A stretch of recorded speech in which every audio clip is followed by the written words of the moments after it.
Folks, how you doing? How you doing, ladies and gentlemen? After months and weeks of speculation, of talk and QR codes and psychiatrists getting kidnapped and being released and acting crazy, after months and months of teasers and creepy music, we finally got the reveal on Monday Night Raw to close the show, folks. And it was glorious. It really was. It was actually very impressive. I was not really surprised by it, but I was taken aback by how cool it was. It was cinematic. It was awesome. And I think Bray will be proud. All right, that's what I believe. And what we got was officially the Wyatt Six, spelled interestingly, sick with a six at the end, and it was glorious. And for some reason, I now can't find the picture over here on Twitter. Like, just by luck. One sec, here it is. We'll use this right here. Look at this. Look at this shot. You got my man. You got Bo Dallas here in the middle, holding a lantern. You got Eric Rowan as the rabbit, the rambling rabbit, that damn rabbit. You got Joe Gacy. Good for Joe Gacy. Getting on the main roster. Not drafted, but he gets called up as the damn pig. Huskus the pig. Good for Joe Gacy. I like that for him. Remember all the years that Joe Gacy was getting teased about being similar to Bray Wyatt? Oh, he's stealing Bray Wyatt. Well, now he's a part of the legacy here. Good for Joe, okay? Got Nikki Cross. We'll talk about Nikki Cross in a second. She came in looking absolutely cool as hell. And you got Dexter Lumis. Good for Dexter. The man doesn't talk. Didn't really do much on TV for a long time. Not even that much wrestling. Now he's in a cool faction here. I'm happy for Dexter as well. And then now there's been speculation about, no, we're not really speculation, but debates about what Nikki Cross is. Is she the witch? Is he Sister Abigail? It doesn't really matter. I think she's probably the witch because that makes sense based on the other folks you're seeing here. If he's the rabbit, if he's the pig, if he's the damn Mercy the Buzzer, then she's probably the damn witch, okay? And maybe we'll get Alexa Bliss as Sister Abigail later. Maybe, okay? But here's your Wyatt 6, which is just 5. Okay? The Wyatt 5, really. Now, like the Jackson 5. Now, I have speculated over the last, 10 hours that I believe that Alexa Bliss is coming into this faction. Why? Well, Alexa, for crying out loud, was very much a part of the storytelling with Bray not too long ago. You know, the last time we saw Alexa Bliss, she was being, I don't even know what the word would be. She was being, what would you even call it? She was being affected or approached or, I don't want to say manipulated. She was being almost courted, or I don't know what the word to use, but she was interacting with Uncle Howdy, okay? You're going to have a hard time getting me to believe that they're just going to abandon that completely. Oh, it's over. Sorry, Alexa, we're not doing that. I know you had a plan with Taylor and Bray, Rotunda, but sorry, you're out of here. No, okay, she's going to come back in this thing, and she's going to be a part of the damn Wyatt 6, I believe. I think she's going to be the 6th member. Now, there's some folks who believe that Bray Wyatt is the 6th member, and I understand that sentiment, and I respect it, but I don't think they're going to get too hokey in that regard. I think they're going to be more about, not really hokey, but I don't think it'll be that sentimental. I think it will be like Wyatt 6, and it'll be a legitimate 6, and I think she will be a part of the group. It just makes too much sense. I don't know why you would push Alexa Bliss out of this when she was very much a part of the plans with Bray and Taylor. That kind of be kind of sucky, considering she was very much a part of the plans. You know, very scary. Well casted. Yep. Now these group of people, Bo Dallas, Nikki Cross, Eric Rowan, Joe Gacy, Dexter Lumis, they've never really been not really. I'll put Joe Gacy aside because he came from NXT. But they're not really these big main eventers, these big names. They're kind of been side characters, side not mid card, but even lower than mid card, kind of. Well, not when Nikki Cross has been champion, so she's champion. So that's been different for Nikki. She won Money in the Bank. She's been a champion, but we know what I'm talking about. These are lower on the card folk. I'm wondering how this faction can elevate them, especially when it comes time to actually getting in the ring. Because unlike the other supernatural stuff, this is not going to be supernatural at all. Reports are this is going to be very much as real as they can get it. So we're talking about real people wearing masks, right? So there's no demons, there's no demonic possession, there's no ghost here. These are real people who are fucked in the head, wearing masks, going around fucking people up. Okay, so these people can get messed up themselves. They can get beat up. They can die themselves and die, like Chad Gable and die, right? They can get knocked out. They can get choked out. They can get pinned just like any other human, because these are just regular folk who are crazy, demented, and are wearing masks, okay? Which is the right way to go. I don't want to see any supernatural popping up out of nowhere. Jason somehow walking to the victim, but the victim is running fast, but the villain is walking slowly, but somehow catches them. Now, I don't want to see that, okay? No supernatural popping up out of nowhere, Jason stuff, okay? There's going to be real people with masks. I can deal with that. If that's the case, I like the approach they're going with this. I think it's going to be, I think it can work in ring as long as they keep it like that, you know? For you, it's not the same without Bray Wyatt. I understand that. But we have to give them a chance to see how this goes. This is something different. We never actually saw this per se, right? We never saw this before with these 5 individuals on the screen. So something different. So not really recreating or copying something. We never really seen this iteration before of this storyline that come from Uncle Howdy. We don't know what the original plan would have been, okay? What I do know is Alexa Bliss would have been in the plans, period. I know that. We don't know how it was going to go. We don't know how the group was going to work out. Was it going to be the same amount of people? Was it going to be these same people that are included here? Was it going to be Dexter Lumis? Was it going to be Joe Gacy? Eric Rowan? Nikki Cross? No, we don't know, right? So we have to take it for what it's worth now. All we know is that Bo Dallas, for sure, Bray Wyatt, and Alexa Bliss was going to be part of it. But I'm willing to believe that Alexa Bliss will, when she comes back, because right now she has the newborn, she's dealing with some stuff with the newborn. She says on Twitter that she's training, getting ready. I believe when she comes back, she will be inserted into the storyline at the very least. And I believe she will be a member of this group going forward. But, maybe I'm crazy, okay? Some folks are just so sure that she won't be involved. No, she won't be involved. Like, how can you say that based on what we've seen, based on the evidence right in front of you, based on what we saw from her the last time she was on the screen? I just don't get it.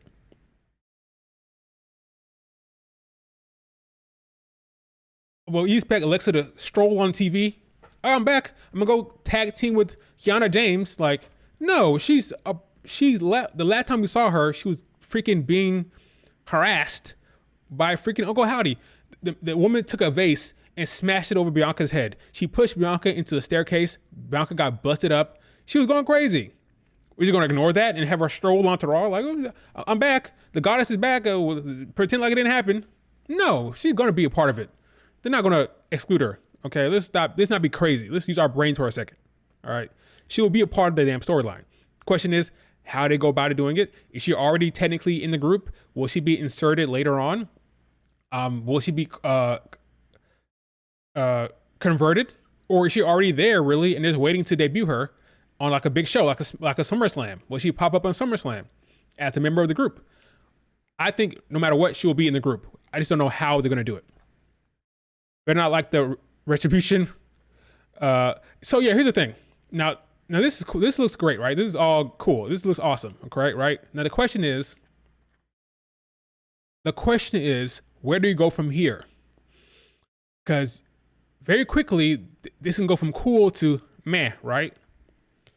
So how do you pull it off in a way that's not dumb? So let's talk about how they executed this for a second, okay? Let's talk about how they went about this. So everybody speculated that potentially Jey Uso was going to get jumped by the Wyatt Six, and that would lead to Finn Balor. See, these are the Finn Balor stands. They just desperately wanted him to win the Money in the Bank match, right? We want Finn Balor in there by hook or crook. So the storyline will be Jey Uso about to win, and then Uncle Howdy will get mad at will go after freaking Jey Uso and cost him, and Finn will win. In hindsight, that sounds silly, considering what we saw. Having them interrupt the match and then Finn getting a pin would be weird. It's better that they ended the match completely, left it alone, and the segment closed the show. Can you imagine if they had a wonky finish because Uncle Howdy got in the ring? Sometimes, like, some of our fantasy booking is kind of stupid when you think about it. Like, we just think about it for 2 seconds. Like, it makes no sense to like have them interfere in the match. That would have been wonky. I'm glad they didn't do that. So Jey Uso won the match. So Jey Uso will be Money in the Bank, and Finn Balor will not be, as it stands today. I don't think there'll be any type of qualification match, honestly, or like not qualification match, but a last chance match. I think it's over for Finn. I think Jey Uso's in there, and Finn will be with the Judgment Day storyline, but not in Money in the Bank, I think. So good old Jey Uso is eating like a motherfucker in the crowd, right? Eating like crazy. And then it cuts to black. We see this door. Now, I can't play the video because, you know, WWE would be on my ass with shutting down this damn stream. Copyright, right? So we get this damn door, right? And then from there, the door opens up. We get this one note. The one note from that song, I've got the name of the song that Bray had when he returned. Get a little ding, ding, that one note playing over and over and over again, right? Very good. Sets the atmosphere. Got the smoke coming up. The crowd's getting electric. Very well done here. You have the light. Whoa, that light's bright. It took me off guard just on the screen just now. Look at how bright this thing was. A bright light. I just noticed the shape here. 1, 2, 6. 1, 2, 3, 4, 5, 6. Yep, 6 little I think I'd be another 6 member. I just believe that. I understand the whole like the 6 member is Bray, and I get that sentiment, and I get that if is that what it is, I understand it. But I believe we're gonna get Alexa Bliss in this thing. That's just my belief, okay? So from there, again, because I don't want to get freaking copyright striked, we have cut to black, and Nikki Cross comes through the damn smoke here. So you can barely see, like, at first, you see her here in the bottom here crawling through. I'm like, for a second, I thought I was watching a different show. Like, we're not watching Raw anymore. This is very cinematic presentation. It didn't feel like a live show, which was really impressive. I thought we were looking at a damn cut scene. Like, they cut to an actual, like, freaking cinematic shot. Well done. Very well done. She looks creepy as hell crawling through there. I mean, look at this shot. Look at this. Nikki Cross looks amazing, and she did a really, really good job displaying this and conveying this. It was fantastic the way this was presented. Like, it was like a movie, like a television show, like a movie. Very cinematic. Chat up with the song. Gotcha. Like Uncle Howdy. Well, I think Gable gonna be out for a little bit. I think after Gable got attacked, I think he's gonna be like maybe off screen for a bit to sell it. I don't know. We'll talk about that after I go through this. We'll talk about what the plans are, what we think. But Nikki Cross looks amazing. The makeup here, I thought it was makeup, but it's a mask. The mask looks great in the light. Again, very cinematic, very well done. Ring, yeah, like the rings, yeah. The Ring, the movie, The Ring. Just very supernatural-esque, but remember, it's not supernatural-esque. This is a human being wearing a mask, which I like. But Nikki Cross, she did amazing here. I love this for Nikki Cross. She's back on TV. Does anybody know when the last time we saw Nikki Cross on TV? Like, honestly, like not even joking, like a serious question. When was that? I would not be surprised one bit if you told me 2022. So I feel like it's been like a year and more since we saw Nikki Cross. Like, when did the last time we saw Nikki? Seriously, like, someone tell me. I don't know. I'm a genuine question. When did the last time she'd been on TV? So, oh yeah, she was staring backstage for several. Yeah, she was backstage for several weeks. She was, but I haven't seen her in a minute. I don't feel like. Last fall. Okay, that sounds about right. Yeah, okay. Cause last fall she was kind of backstage being creepy, being lonely, and which is why she was recruited to the Wyatt Sick6 because he saw that she was by herself looking for a friend. Yada yada yada. So she gets up. Another great shot. Every time I stop it, it's a great shot. Look at this. Look at this. So she gets up and she points, right? So this was the lady in the damn teaser that was pointing. It was Nikki Cross, apparently.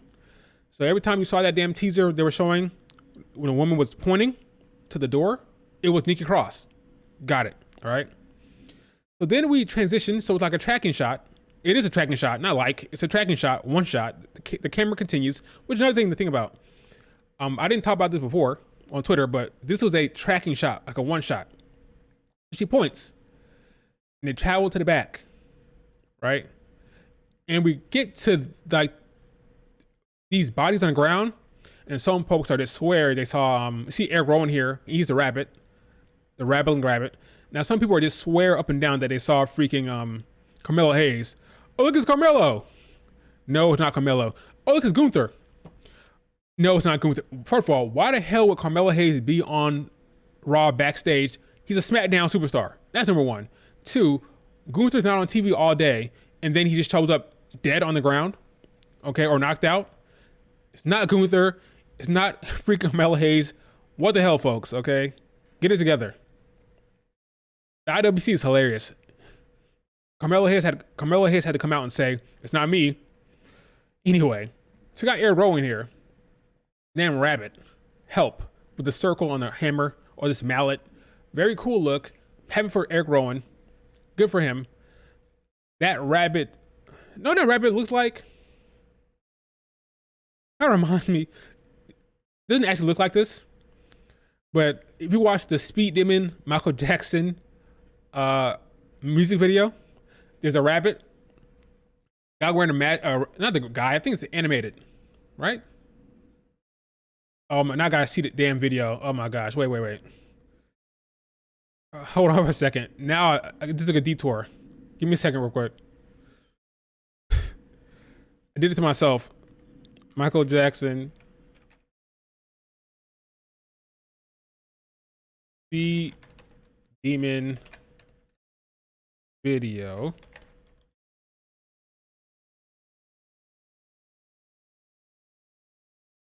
Oh, it looks nothing like it. It's a rabbit. It looks nothing like it. It's funny. It looks nothing like here it is. I don't know why my mom went to that. Look, the animated damn rabbit.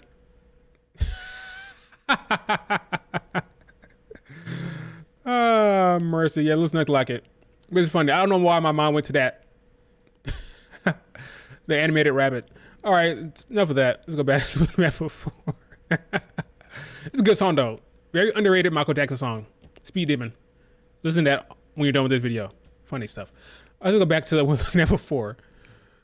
I don't know why I thought about that damn rabbit. So here's the another awesome look. Look very cool. So again, Carmelo Hayes is not on the ground there. It's a different person. So they go through the damn see the circle on the Bray Wyatt circle, red circle there on the hammer? Cool. So they go through the damn curtains. You see these bodies everywhere. People are dead, on the ground, knocked out. Triple H somehow escaped. Big question is, are they going to wrestle without the mask? With no mask? Probably. So, again, I would think so. I think it's okay that they show their faces. Want to maintain that these are real people with wearing masks. And it's okay for them to show their face. We just want to acknowledge these are people wearing masks. That's all. So if that's the case, they don't have to hide their face. I am curious to know how long they plan on keeping up the ruse. And by that I mean, are the fans supposed to know that that's Nikki Cross? Are we supposed to know that's Nikki? Are we supposed to know that's Joe Gacy? Now we know because we're in the know, we're paying attention to stuff, right? But are the fans supposed to know that it's Joe Gacy, that it's Dexter Lumis? I'd be curious to know that. I think it would be a mistake to try to keep it a secret for so long. I mean, it's obvious. We have eyes. We can see Dexter Lumis's tattoo. We can see it's freaking Nikki Cross, you know? So Probably better to not try to hide that reality. Like we know their identity. So you see them on the ground, laying out. So some people thought this was freaking the guy right here. Some people said it was Triple H. Some people said it was freaking Braun Strowman. It's neither, okay? There's some guy, some bald guy. It's not Braun Strowman. It's not Triple H, okay? The only person on screen that we saw that was a member of the WWE roster was Chad Gable. That was it. It was Chad Gable. No one else. No Carmelo Hayes. No Gunther. No Braun Strowman. No Triple H, okay? Let's get that out the way. So we see the blood splatter. So this guy's dead, right? This guy's dead. In kayfabe, this guy's dead, okay? There's no way around it. Look at that blood.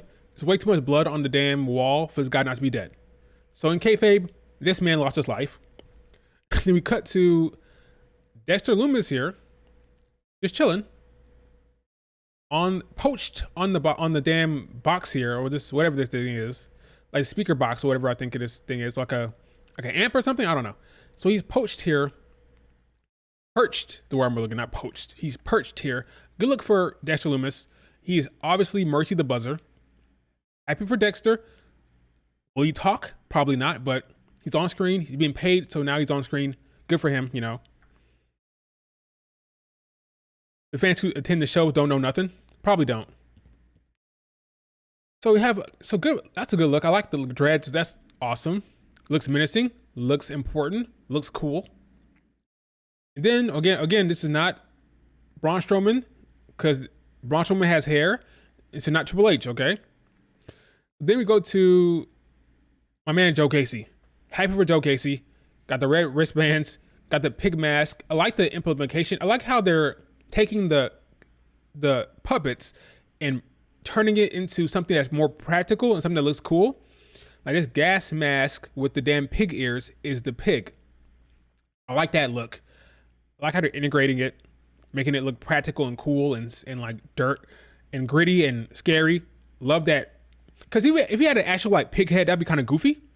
But this gas mask that looks like a pig looks very cool and like menacing. So I like that approach. The puppets have come to life, but in a cool way. Not like how the damn pig looking puppet they had. Remember when Bray first came back and they had that fat guy with the pig mask? That would have been goofy, okay? But this is cool. And then we have the money shot of Chad Gable here. Some people thought he got shot in the head. The way it looks, it kind of looks like that, but probably just got hit with something sharp here. Obviously, he's not dead. He'll be on screen later on, but he got messed up here. It does kind of look like a damn bullet wound, to be fair. It does look like that. But I can assure you, it's not a bullet wound, okay? He's not dead. But it does look like that. Not gonna lie. It does look like it. Oh, yeah, the beak. He got hit with the damn beak. Got jabbed right in the damn forehead there. That's what it was. But he'll be fine. You just gotta like rub some dirt on it. He'll be all right. Everybody in the group can wrestle. There won't be 5-star matches, but they're solid 3. Yeah, so that'll be the thing. Because there's no like standout in-ring performer. I like Joe Gacy. Joe Gacy might be the best wrestler in ring. Like, no joke. Of all the people in this damn faction, Joe Gacy might be the best in ring. So good for Joe Gacy. Hopefully Joe Gacy will get a showcase in that regard. Maybe he'll be the ace that will wrestle the top guys, you know, or maybe not the top guys, but the best in ring guys. Like maybe a Dragon Lee Joe Gacy match, and Joe Gacy, you know, anyone who can wrestle well, that'll be Joe Gacy's task. Because Joe Gacy can go. He can go in the ring. I think he's the best of the group in the ring. Rowan is underrated, but he's a bigger guy, you know. But Joe can go. I've seen Joe in NXT have good matches with the likes of Carmelo, the likes of JD McDonough, folks like that. So he can go. Then we have the money shot here of the man, the myth, the legend, Uncle Howdy, aka Bo Dallas, aka Taylor Rotunda, coming into like the freaking Christ here. Great look. Is that chair that's upside sideways. Yeah, like a chair is on the side here. Got flipped over here. Like one chair. I got a water bottle here. One chair got flipped over. Cool look. Great atmosphere. Crowd going, holy shit. He walks down. He takes a little stumble here. But I almost like the little stumble he does, because remember, this is not a supernatural guy. This is a human being wearing a mask. So the little stumble he does here, I think it adds to the character a little bit. Like we are human beings who are crazy and fucked up in the head, and we're wearing masks. That's it. There's no supernatural, no demon, no ghost, no nothing. We're just guys wearing masks. He walks past Joe Gable, looks Joe Gacy right in the eye. Look at his look with the dreads, and the hat with the mask. Very cool look for Bo Dallas. He looked awesome. Oh yeah, let's go back to Chad. Chad Gable. Now does this make them baby faces? It took out the jerk that is Chad Gable? Not necessarily. I think they're kind of going to be like Braun Breaker in the sense that they don't care whether it's babyface, whether it's heel, doesn't matter. If you piss them off, or if you don't fall in line with their values and their belief system, you're gonna get taken out.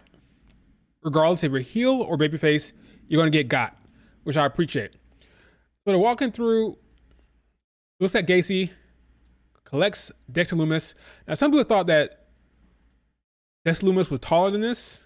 Like, why does Dexter look so damn small? I don't remember how tall Dexter Lumis is. I don't know how tall any of these guys are, to be completely honest with you. So I don't know if the height makes sense, but that is for sure Joe Gacy, Dexter Lumis, and Bo Dallas, all right? They're walking through.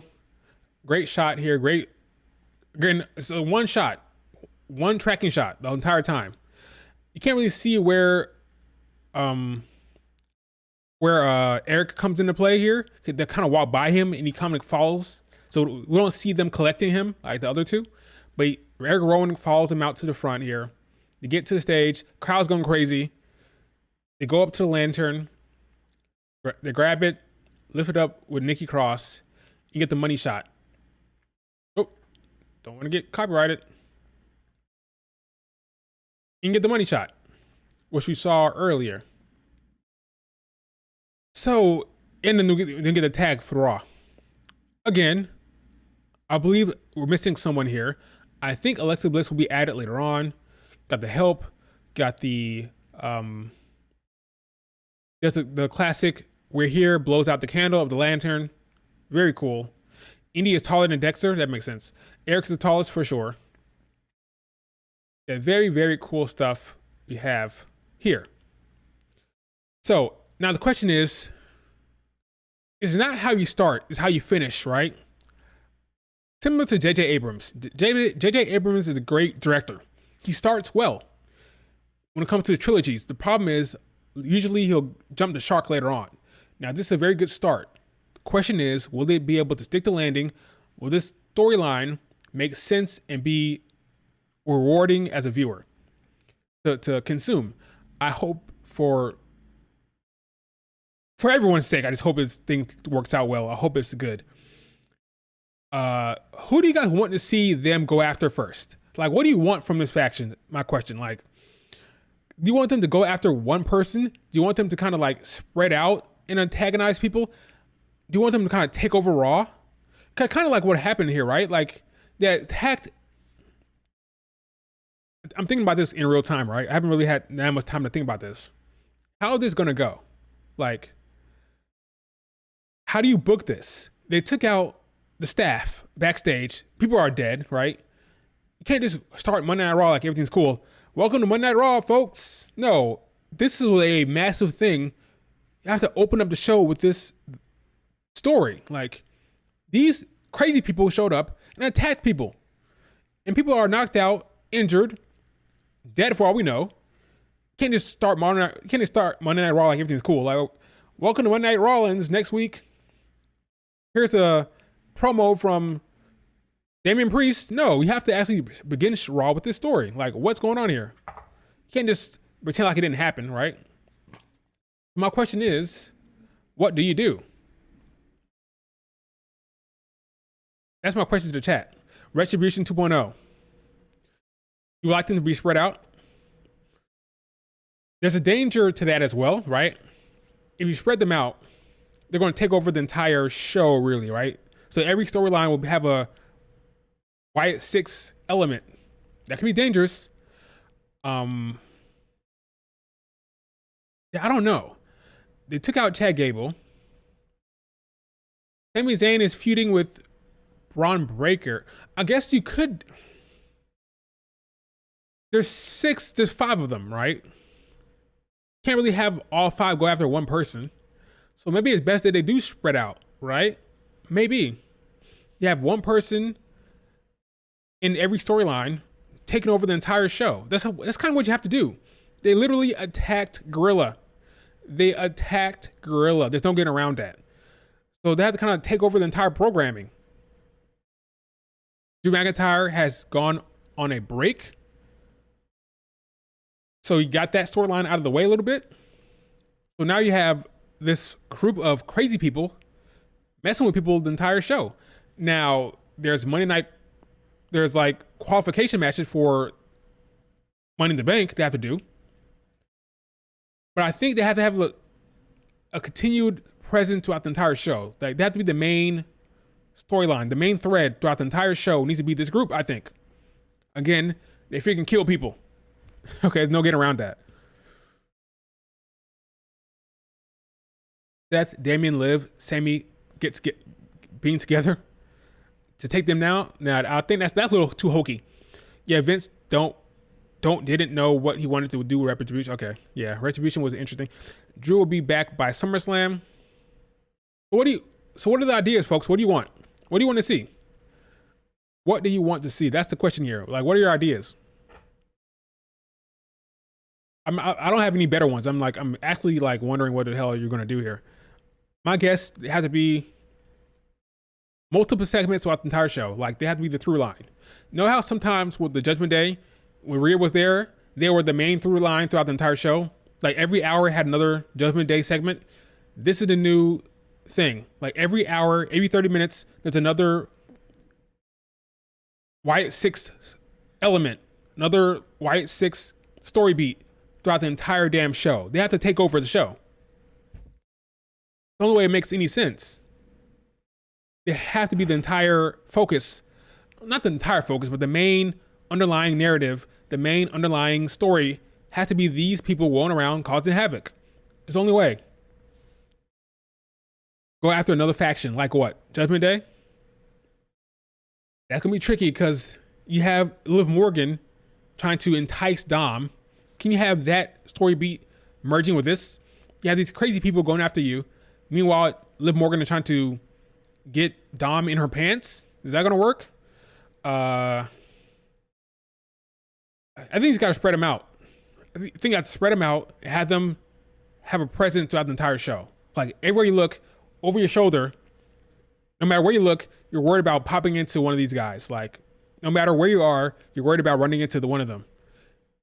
It has to be the main presence across the entire show. So you have your own storylines, right? For example, the Judgment Day storyline or the Alpha Academy storyline, but every once in a while, in the background or behind, something's happening that involves the Wyatt Sick6 that keeps you on your toes, right? They have to be like the overarching story beat of the entire show, I think. And then the closing moment has to end with them again. Like, I think they have to be the main focus now of the show, basically, really. Or the underlying focus, if that makes sense. Like, you have all these individual storylines, but over the entire, like an umbrella or a smoke cloud over all of it is this stuff. Yeah, Braun Strowman is like a solid guess. Like, what else is he doing? He's running around attacking Judgment Day, so that makes sense. Braun is right there for the getting. You know, have Braun Strowman get attacked by them. That makes sense. Will that be satisfying for folks? Just a Braun Strowman thing?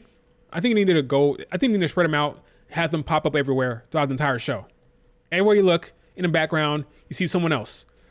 Nikki Cross popping up behind Selena Vega. Joe Gacy popping up behind Andrade. Dexter Lumis popping up behind um, Alba Fire and Ala Dawn, you know, Bo Dallas popping up behind Damon Priest or someone like that. Just everybody's on the toes about this faction. That's what I would do. But what would be the main storyline, the main feud? I don't know. I have no idea.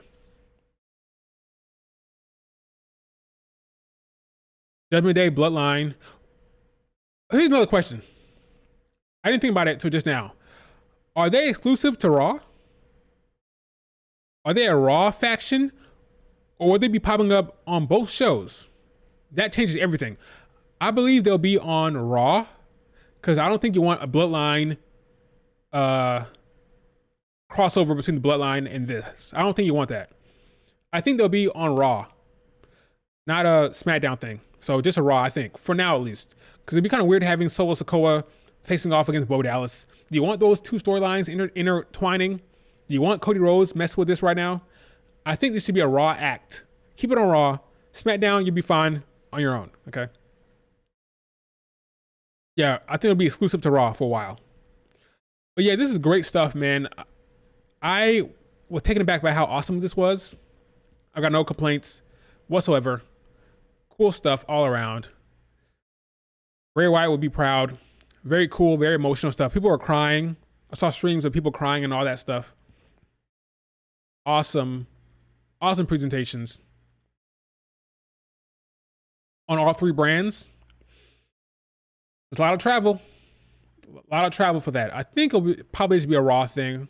There'll be like a Raw main attraction because they want to drive eyes to Raw now. NXT has their brand, bringing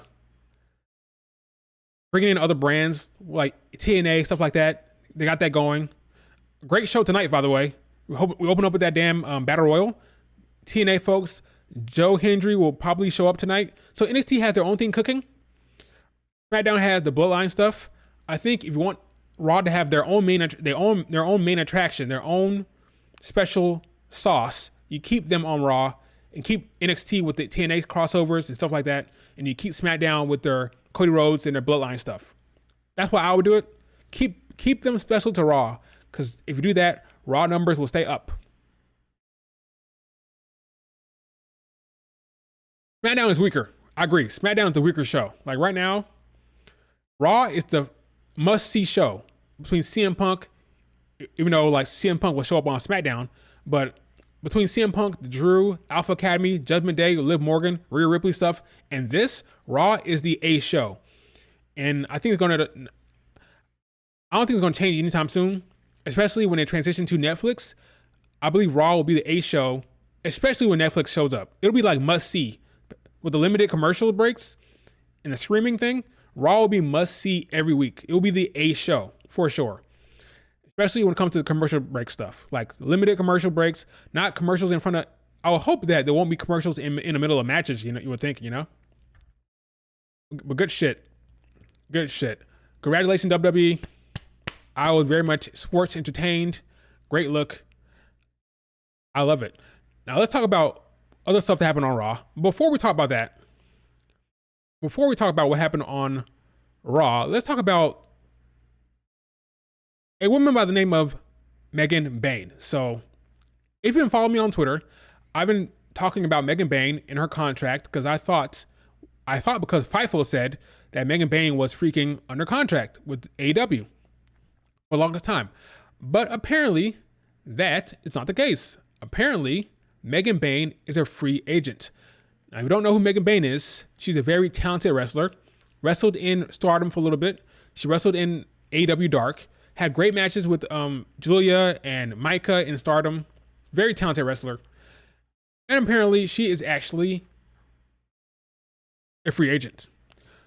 And the question now is, because apparently according to Fightful's weird. Like they're funny sometimes. They said according to... What did it say? It said, contrary to previous reports, you mean to your reports. You reported it. You said contrary to your reports that she's not actually signed to AEW for the record. Like you said that. That was your reporting, by the way, not mine, okay? Not anyone else's. You guys said she was in AEW. But apparently she's not. Apparently she's having conversations with AEW right now. I think it would be a colossal mistake for that woman to sign with AEW, especially considering what's happening right now with Camille. Camille, another wrestler who was the was the NWA champion for like a long period of time, like over 400 days. I think maybe even longer than that. She signed to AEW in February and has yet to be on TV. She's currently wrestling indie shows, okay? So you want to end up like freaking Camille, then sign with AEW. If not, I think you should sign with either Mari Gold or the WWE. Now, I suggested, like I said here, I said Megan Bayne is free agent. Megan, do not listen to the con man. Run away from him as fast as you can. Run away. Look at Camille. Run. Do like freaking Bray Wyatt. Run. Run from Tony Khan, Megan Bayne. And then I also said, hey, I'd love to see Megan Bayne wrestle Julia, because they had a great match in Stardom. I'll show you that video on Twitter. I'll retweet it. It's on. You can find it on Twitter. Search Julia, Megan Bayne, Stardom. You can see their video of them. You can see their match. It's like cut. It's like 5 minutes. Very good match. And she retweeted it. She retweeted my tweet about seeing Megan Bayne and her Megan Bayne as in her. She retweeted my tweet about seeing her wrestle Julia again. So she's interested. So WWE, if you're watching this stream, which you're not, contact Megan Bayne, get her into NXT so we can watch this rematch between her and Julia. She wants to do it, and I want to see it myself. All right. So let's get Megan Bayne in the WWE as fast as possible, because she will stand out, because she looks amazing. She has a different type of look, bigger girl. She's awesome in the ring. She moves well. And I would love to see it. Megan Bayne is booked and busy, though. She is booked and busy with GCW. This is the same GCW that Shayna Baszler wrestled for while under contract with the WWE. So she has a bunch of dates for the summer, all the way through freaking July into October. Not October, but into August. But these dates she can drop these dates anytime. These are not like it is what it, if you get signed by WWE, it is what it is, okay? You have to drop these dates. But she's booked and busy. Triple H, reach out to this woman, get her signed, for crying out loud. Do not let her go to the con man in AEW. She's very talented, very good wrestler. She wants to wrestle Julia again, and I want to see it. Okay? So let's do that. Yes, very Wonder Woman-esque. Very good look. She has a very, very good look. You can work with that. You can work with this look. You can work with this. Okay? Very much so. But for the record, she's not signed with AEW, apparently. She's not signed. She's a free agent, apparently. And she's talking with AEW right now, apparently. But she wants to wrestle Julia. So it is what it is. So we'll see what happens with Megan Bayne. We'll see. That's that. We'll see what happens. There's time. I'm hoping NXT, Shawn Michaels, Triple H are aware of this contract situation. They reach out to her, get her on NXT, because I think she really thrive there. I really think she would. All right, then let's get back to Monday Night Raw. She could be what Raquel was supposed to be. I feel sorry for Raquel. I hope she's doing well. Wherever she is right now, I hope she's recovering, and I hope she's getting back to getting in the ring. It's so sad what's happening with Raquel. So sad. Yeah, Camilla has been signed for 4 months and has been doing nothing. Doing nothing. Now she's taking like gigs in Mexico right now, I think. All right. Camille. Pretty sure. Camille Brickhouse. She is taking gigs. Where?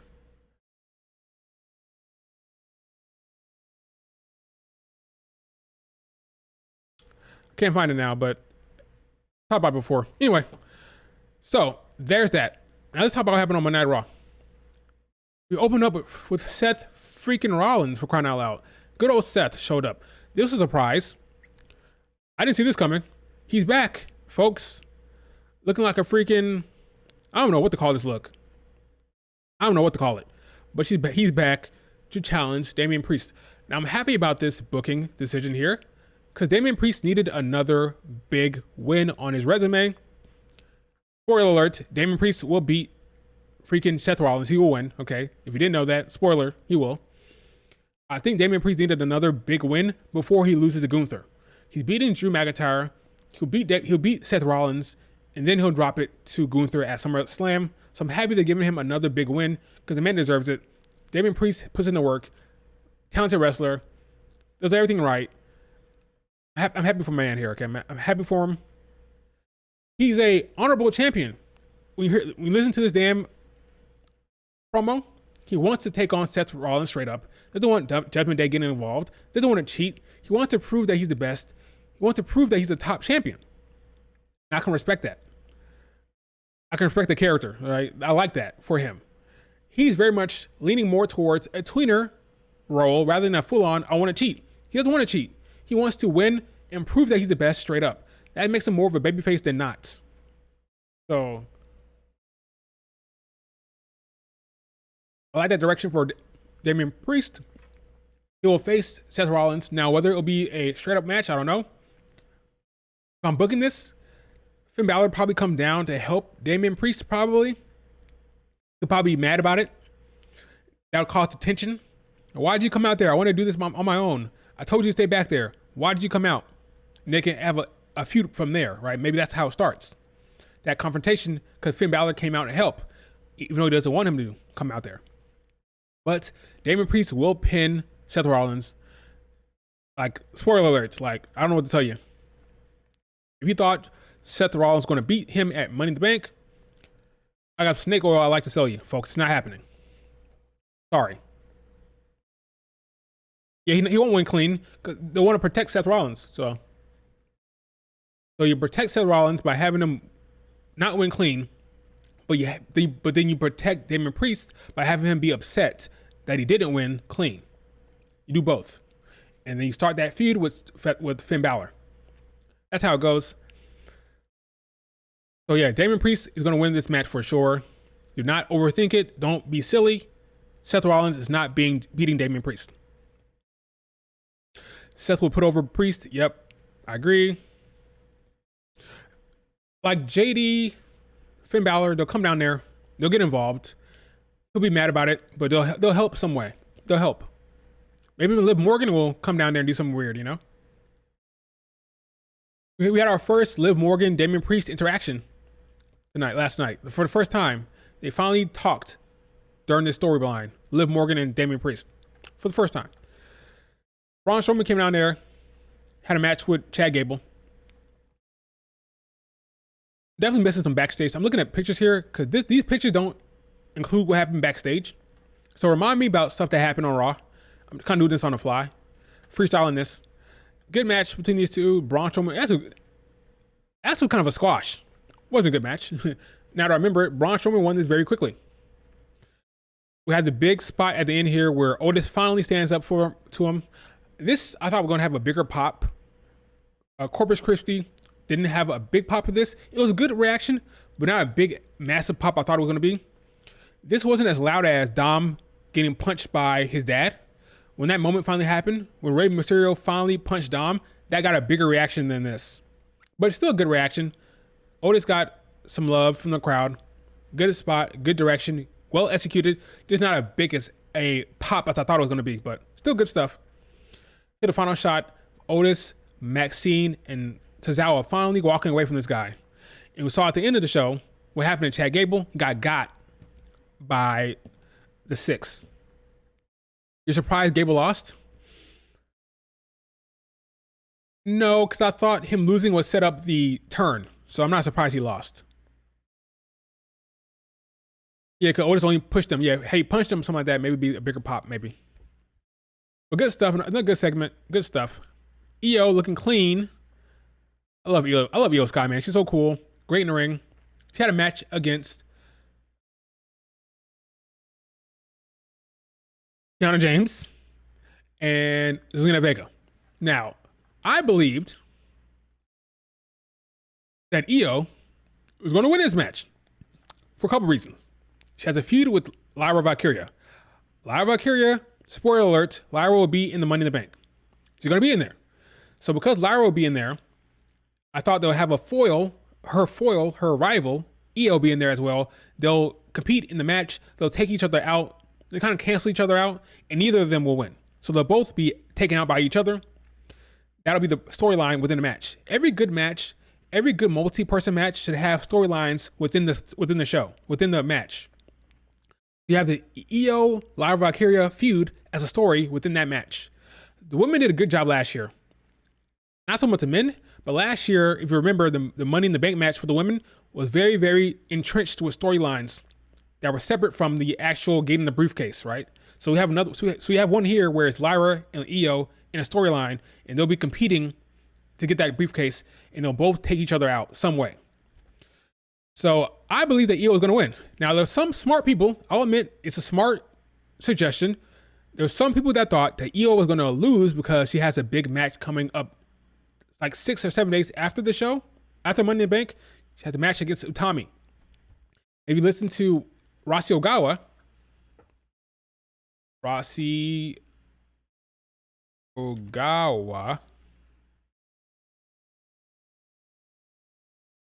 said himself that the tickets here for Io, once he announced that Io is going to face Utami, someone who idolizes her, a big time dream match, he said they sold 600 tickets the next day. So this is a big match for them, a big match for the show. Like, it's the biggest match of the show. He said it was freaking match of the year contender. To understand the thought process of WWE are going to want to protect Io, don't let her get injured before this big match, because Rossi Ogawa is expecting a healthy Io going into this match. Understand that. Here's the thing. Io Sky is a WWE superstar, first and foremost, okay? Number one. They have a storyline with Lyra Valkyria that they want to tell that involves Lyra and Io being in the Money in the Bank match. They're not going to sacrifice their own storytelling, their own direction. They're not going to sacrifice for the sake of Rossi Ogawa. Okay? Io Sky, I'm sure, wants to do both matches. If she didn't want to do it, she probably would speak up and say something about it. Io wants to do the Money in the Bank match. I'm sure she'll be fine. Now, if she gets injured, it'll be a problem for Rossi, okay? But ultimately, she's a WWE superstar first and foremost. That's her obligation first and foremost. And then Mari Gold comes next for the sake of that one show. But she's a WWE superstar. So she'll be in that Money in the Bank match. She'll win that well, she won't win. She'll lose. She'll probably travel to then Japan. Here's another thing to think about. I tweeted this before, that I believe that it's very possible that Io, Julia, and Rossi will all be in Canada for the Money in the Bank weekend show. Why? Well, I believe that Julia will show up at NXT Heatwave, which is the day after Money in the Bank, to confront Roxanne. You have Io, who's going to be competing on the show before in the Money in the Bank match. So why not have Rossi go there, come to Money in the Bank, enjoy the show, talk to Triple H, talk to WWE Brass, bring Julia with you. Well, not bring her, but accompany, like, come along with Julia, watch her debut or her confrontation with Roxanne Perez. I don't think she'll have a match.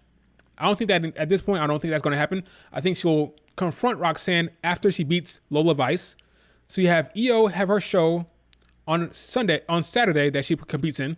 You have Julia have her show that she shows up and confronts Roxanne, and they all travel together back to Japan to then promote and to then be in the big summer show for Mari Gold. I think that makes sense. Roxanne will see Julia. Rossi will come along to see that. Io will compete in the Money in the Bank match. They all travel together to Japan. That makes sense. Why not have Rossi Ogawa show up? Io, he loves Io. He loves Julia. He might want to be there for her debut. I think that makes sense. I think it's very possible that we will see Roxanne confront Julia, and Julia will be and Rossi will be there. I think it's very possible that Rossi will be in attendance for that show.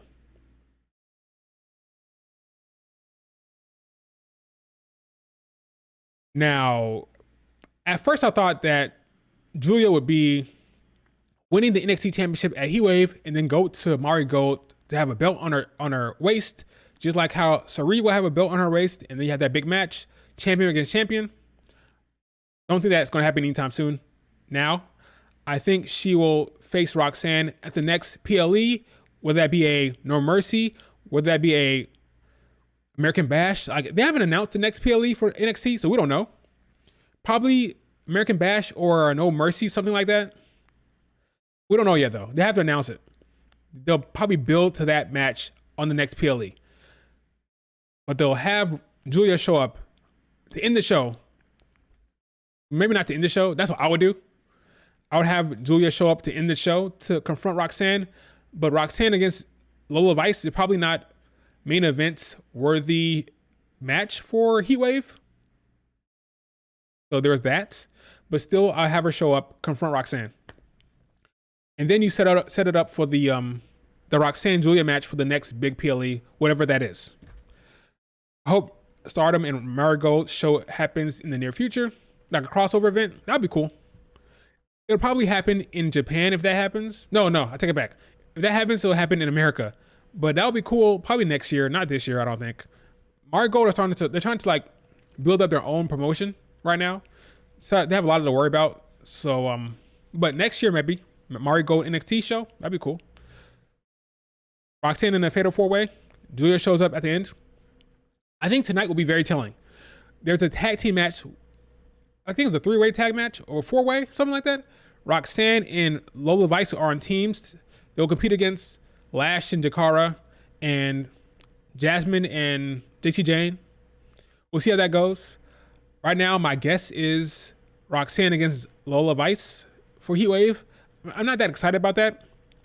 I think the reason why I'm not excited about it is because of Julia. The prospect of Julia showing up and confronting Roxanne is what I'm really focused on. So it's kind of like let's get that match out of the way. Unfortunately, I'm a fan of Lola Vice, but unfortunately right now it's more about let's get that match over with, get it out of the way, so we can focus on the real storyline, the real match, which is Roxanne against Julia, where Roxanne will then drop the belt. Yeah, where did Marigold find both? I don't know how they found Bozilla. I don't know how they found her. Big girl.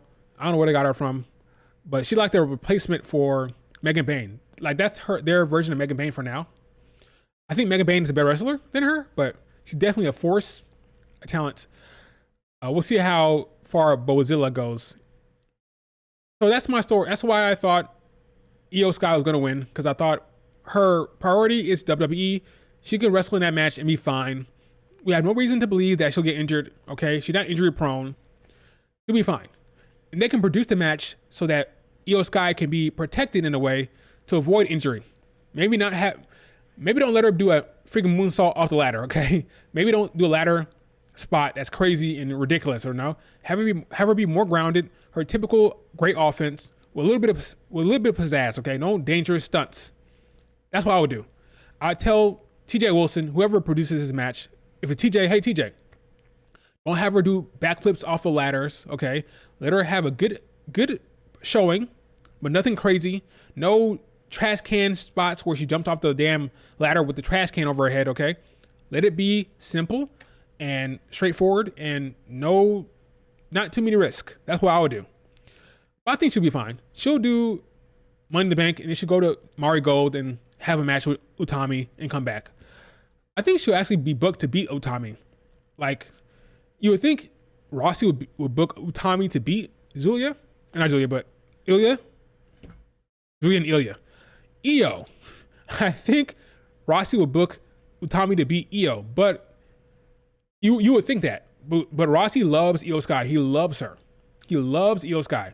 I think there's a strong chance that Io Sky still beats Utami in Mari Gold. Like, I think he might book that. Is it the smartest thing to do? Maybe not. As a promoter, you probably want your talent to go over, but he loves Io Sky like a daughter, and he sees her as his own. Like, even though she's in WWE, he sees her as a direct line to him. Like her success is his success. So even if she's in a WWE, he promotes her as a, hey, I helped bring her along. She's one of my girls. I love Io Sky kind of thing. So even when she comes back to Marigold, he still might want to protect her as a, hey, look at this top star that I produced, I helped bring up, and look at her come on to Marigold and look at her win. He still might want to protect Io as a asset in that regard. So don't be surprised if Io Sky beats Utami in Marigold, even though she's a WWE superstar. Like, don't be surprised. In fact, I might be leaning that way. Like 70-30, Io Sky wins, even though she's a WWE superstar. Like, he loves Io. So she wins, like I said, she would. And then, oh yeah, Io Sky won in part because, not in part, but kind of also because of Liv Morgan's interaction with Zelina Vega. So we're getting a Liv Morgan. We kind of speculated whether this is going to happen. We were kind of wondering. We are getting a Liv Morgan against Zelina Vega feud, it seems, clearly. It's funny what's happened with Liv Morgan. Like every segment, she's like coming out to the ring. Like she'll come out to the ring to mess with Zelina Vega. The next segment she'll come out there to mess with Dom. Like she keeps coming out there. She stays in Gorilla. She stands there in Gorilla waiting. All right, what's the next person I'm gonna mess with? Zelina Vega? I'm in Gorilla. Go out there, come back. Who's next I'm gonna mess with? Dom? I'm gonna go out there, come back. Like she comes down the same ramp, same way every time to mess with people. That's her character right now. Just messing with folk. She has her eyes on Zelina Vega, which is good for Zelina. Zelina has a championship feud potentially. It's not announced or it's not confirmed, but I believe at this point Zelina Vega could possibly be facing Liv Morgan at Money in the Bank. Now, if you think about that for a second, typically Triple H wants to do 5 or 6 matches, all right? That's one women's match potentially, Liv and Zelina Vega. The next one is the Money in the Bank women's match. That's 2. So maybe no tag team championship match on the PLE. Be kind of messed up. Well, not really messed up. Be kind of telling if Bianca and Jade are champions and they get tag team championship matches on PLEs, and the second they're not champions anymore, the second they take the belt off of Bianca and Jade, no longer any tag team championship matches on the PLE.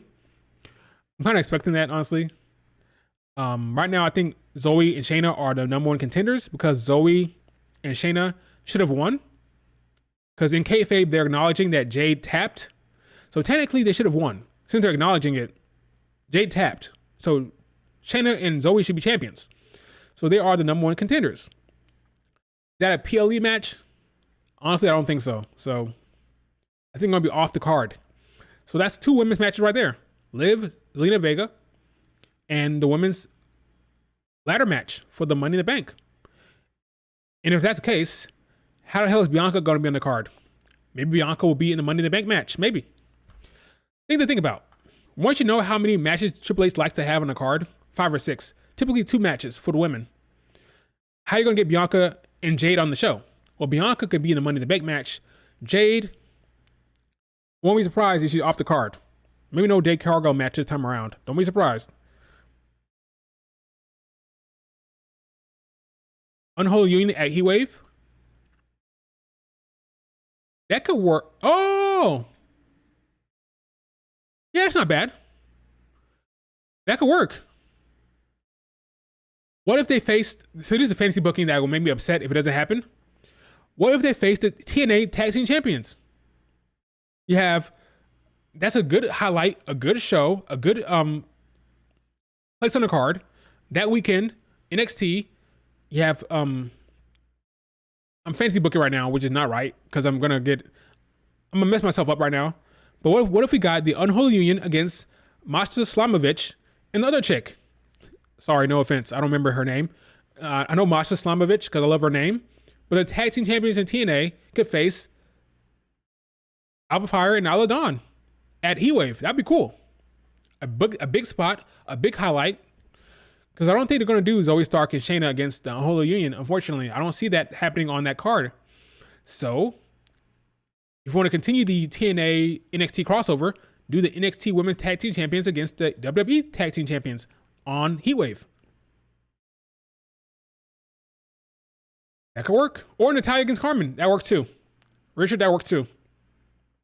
That works also. Natalia against Carmen Petrovich on the NXT card, that will work. And they get her on the show. They get them on the show. So you know what's really getting screwed? The people who are really getting screwed are the men's tag team champions. Have you noticed? Like, ever since they split the titles, the men have not been highlighted on the PLEs. The women have because it's Bianca and freaking Jade. But the men, Awesome Truth and A-Town Down Under, they have not been on the PLEs. They've been on the Raw and SmackDown shows defending, which is fine. But once they split it became less likely that they have PLE matches. When it was combined, it was a condensed tag team title for the men. They are more likely to be on the PLE cards. Something to think about. But yeah, Liv Morgan came out here to mess with Zelina Vega. She did. That match is happening, I think, at Money in the Bank. So Liv Morgan gets a title defense there, which is smart. Sami Zayn comes out there talking his crap, and then we get Braun Breaker. Braun Breaker is my favorite wrestler right now. It's Bianca and Braun Breaker. Bianca's one. Bianca is one. Braun Breaker is two for me right now. B&B, Bianca and Braun. I'm loving what they're doing with Braun Breaker, making him a badass, making him strong, making him relevant, making him a force to be reckoned with on Monday Night Raw. You just love to see it. Yeah, Sami Zayn, and I just remembered that I'm looking at the wrong freaking visual here. Here we go. Got Sami Zayn and freaking Sheamus out here with Braun Breaker. Sheamus wants the title, that long coveted IC title. Braun's like, dude, I'm right here. Like, you're gonna come here and ignore me? Like, you're gonna pretend like I don't exist? I'm freaking Braun Breaker, dude. Pay attention to me. And they set up this big match between Sheamus and Braun Breaker, which was a banger before Ludwig Kaiser came out there and messed with it. I'm just loving the presentation. I'm loving the booking for Braun Breaker. Immaculate. Love it. You're glad there's no more Sami against Chad? Yeah, they're taking a break with that, which is smart. Let Chad Gable go and recruit the Creeds, then come back later on. But that's been stopped for now. So no IC title win for Chad Gable for right now. Let him get a new group. First, let him recover from getting shot in the head, right? And then let him come back with the Creeds. And then you push him. So that's the thing. He has to leave the Alpha Academy as it stands for him to really get pushed. Now he's going to get competent heels. A competent Creed brothers. Once he gets those with him, then he'll start winning because they'll actually cheat to help him. Now, the issue was that Otis and Maxine were too nice. They didn't want to cheat. But the Creeds will not have that problem. So once you get to Creeds, you'll see win after win after win for Chad Gable. That is coming. All those Chad Gable fans, all you Chad Gable truthers, his success, his reign, his wins are coming. Gotta be patient. He needs to get the Creeds first. Once you get the Creeds, he will start winning his matches. We got Dragon Lee against Carlito. Good match. Good stuff. How did this match end? I don't remember how this match ended. Oh, yeah. Liv Morgan, like I said before, she keep coming down the ramp to mess with people over and over again. This time was Dom. Before it was Zelina Vega, now it's Dom. Zelina Vega comes out, continue with the feud. She attacks Liv Morgan. Dom looking for his vest. Liv Morgan is wearing his vest. Liv Morgan is coming on strong. I don't know how that man could freaking hold her off at this point. He's stronger than me. I would have folded by now. I don't want to sound like that. Okay. If I was single, I would have folded by now. Okay. I'm not going to be unfaithful, but he's stronger than me. Okay. He's really putting up a fight against Liv Morgan. Not a strong fight, but a fight nonetheless. A young man who was getting freaking sexually harassed by an attractive woman. And the man is doing his best to fend her off. I'm not mad at you, Dom. Keep doing your thing. I understand how it's going for you. It's tough. It's a tough situation. Mommy better return quickly because Mommy is about to be replaced very soon by Liv Morgan. The never-ending feud between Rey Mysterio and Dom happened again here. I love this never-ending feud. Good stuff. The deadbeat dad gets beat up by Dom day after Father's Day. Love it. Yes. So here's the thing. Good point, Richard. Every time Liv Morgan comes out there, every time Judgment Day wins. Every time she comes out there, Judgment Day did not lose. She's a benefit somehow, whether it be a distraction or whatever. No matter what, there's a story point. It's important to focus on that. Every time she comes down there, no matter what happens, Judgment Day gets the win. No matter what the distraction, no matter how mad they are, when she comes down there, they win. That's something to keep an eye on. It's happening intentional. It's deliberate. Liv Morgan is helping Judgment Day come out with victories. So when the time comes and she turns them, it'll make sense because, hey, Liv Morgan, every time she comes down there, we win. She's a benefit. She's an asset. She's a good luck charm. Every time she comes down there, we win.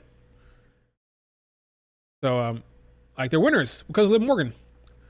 When she's not involved, they lose. So that's the trend here.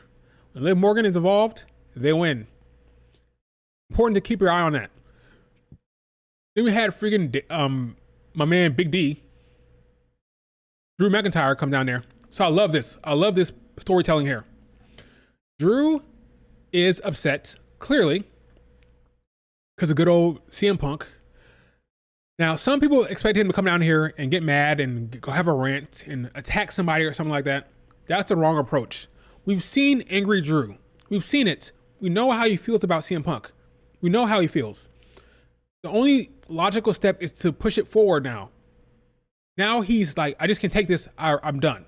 Which makes sense. The man got screwed in Glasgow. There's no, oh, I'm mad about CM Punk. We already know you're mad. What's the next step? What's the next development? The next development is, I'm done. I hate this company. I quit. It's so smart. There's elevations. It keeps going. It keeps progressing. They're not doing the same thing over and over again.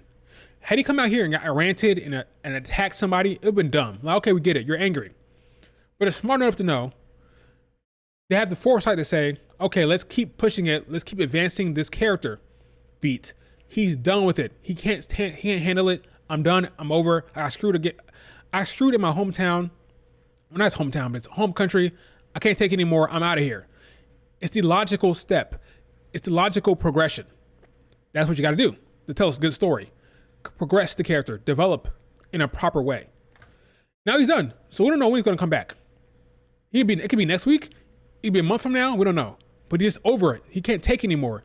He got screwed in the biggest way possible, in the biggest moment, in front of his own friends and family. He can't take it anymore. He's out of here. I love the touch of having Triple H try to stop him. Good stuff from Drew. The man can't take it anymore. He's done. He's affected by it. He's truly affected by what happened. Very smart choice. He could pop up in TNA. He quit. Now, you have to explain why he's in TNA. Because right now he's depressed and he hates CM Punk. So what's the storyline for why he pops up in TNA? Like, what's the reason? He hates CM Punk. He hates everything. He can't stand anything. He deactivated his Twitter. He's off Twitter right now. He's off all social media platforms. He's done. He's over it. So what's the reason, the story reason, for why he would pop up in TNA? If you make it make sense, I'm good with it. You just got to make it make sense for why he would do that. He's done with it. I'm out of here. Goodbye. Good storytelling stuff with Drew McIntyre. Great stuff. Now, some people are upset for Drew. Oh no, why did Drew have to lose?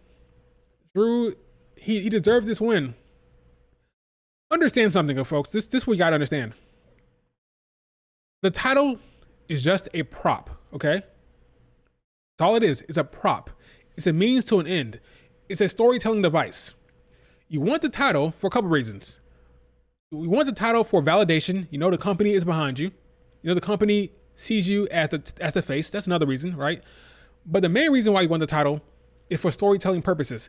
If you have the title, you're probably in the A storyline, right? You're the face of the company. You're in the top storyline. That's why you want the title, right? You're featured. You're an attraction. Drew McIntyre does not care about the title. I'm talking about the real Drew McIntyre. The character wants the title, sure.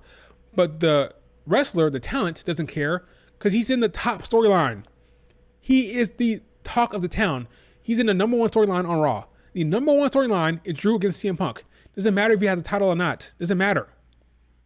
If you are being featured prominently, if you are in the number one storyline, you don't need the title. It's a prop. All it is a storytelling device. That's all it is. And since he's in the best storyline, doesn't matter if he has the title or not. So it doesn't matter that he lost in Glasgow. He's in the top storyline. He's being featured. He's valued. He is in the ace storyline. Him and CM Punk is the top storyline, the top feud right now on Raw. Doesn't matter if he has the title or not. Doesn't matter. You want the title so you can be in the top story. You want the title so you can be the top face. He is the top position without the title. That's all that matters. The belt is just a storytelling prop. It's all it is. It's all it is. It's a storytelling device. You're chasing the belt. You want the belt. Therefore, you feud. Right? Top story. He's in the top story now without the belt. So he's fine. He's not upset by this at all. He's in the top storyline, folks. That's what I want people to understand. It's not about the belt. It's a means to an end. It's all it is, a storytelling device. That's all it is. Drew against Moose instead at Slammiversary. Again, you guys explain to me why Drew would be in TNA. If you can explain to me why he'd be in TNA, you can make it make sense, then I'm good with it. Just explain it. That's all. Why does he want to be in TNA right now? Why does he want to wrestle Moose? Why does he want to wrestle Joe Hendry, for crying out loud? Like, why would he be in TNA? Explain it to me, and I'm good with it. Damage control. Okay, let's talk about damage control real quick. People are mad about damage control. They keep eating those big fat L's. They keep losing. Here's the thing. There is a storyline being told here, right? There's a story here involving damage control losing and Io Sky getting mad. If there was no storyline, I'd be right there with you. I'd be right there with you if there was no story. But there's a clear storyline with damage control. They're losing for a reason. It ties into Io Sky's behavior and her saying, damage control has to change, right? Last week it was damage control has to change. Ah! That's what she did last week. This week was, she said, damage control has to change. I'll change it myself. So this is a means to an end. It's a story beat. It's happening for a reason. It's a part of the story. So they're going to keep taking L's. Io's going to get mad. And then there'll be a change. Some type of development. Some type of story progression. It's fine because they're telling a story. Now where is this going? Maybe Kyrie gets kicked out. Maybe Dakota Kai gets kicked out. And maybe Io Sky disbands the entire group. Something's going to happen. You said it has to change, or I'm going to change it myself. What does that mean? You feel bad for Kyrie? Kyrie's let it play out. Let it play out. It's happening for a reason. Io goes solo. Well, he said damage control has to change. That makes me think she's going to make a change to the group, not leaving the group. So I'll change it myself. If it doesn't change, I'll do it myself. So it sounds like she's going to take action in some way, like kicking somebody out, maybe? Maybe kick out Kyrie, and then Kyrie saying, doing what's up with Asuka later on. Maybe do that. Then you have Asuka and Kyrie against Dakota and Io. I don't know. There's so many ways you can go with this.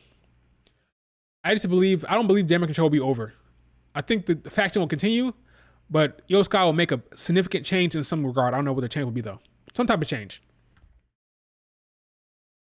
Okay, so you're talking about Mari Gold. Utami has said time and time again, and when I say Utami, I'm talking about the woman she's gonna face at Mari Gold show. Big star, 25-year-old. I think she's 25. Utami loves Io Sky, admires her. Utami has said time and time again that she wants to stay in Japan. Now she's young, that can change down the line. But for right now, Utami wants to be a Japanese superstar. She does not want to go to WWE anytime soon for now. So I don't think she's gonna bring her into the main roster anytime soon. That'd be crazy if it happened, but I don't see it happening. No. Whatever happens with Io Sky will be with the WWE roster, not Mari Gold coming over. They need Utami. Utami is gonna be the ace. So when Julia comes over to WWE, Utami will be the top star there, right?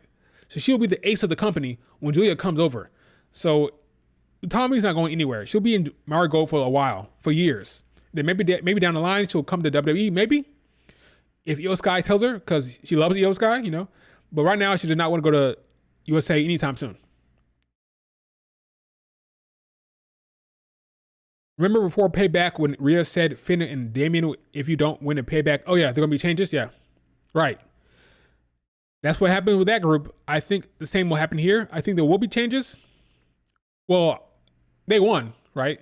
So maybe Dakota Kai will win the next match. Maybe Dakota Kai Kyrie will win. Therefore, Ego will be happy. But bottom line, a story is being told. Bottom line, the story is happening here. So let's calm down. I know it sucks to see your favorites get losses over and over again. Dakota Kai keeps taking L's. Kyrie keeps taking L's.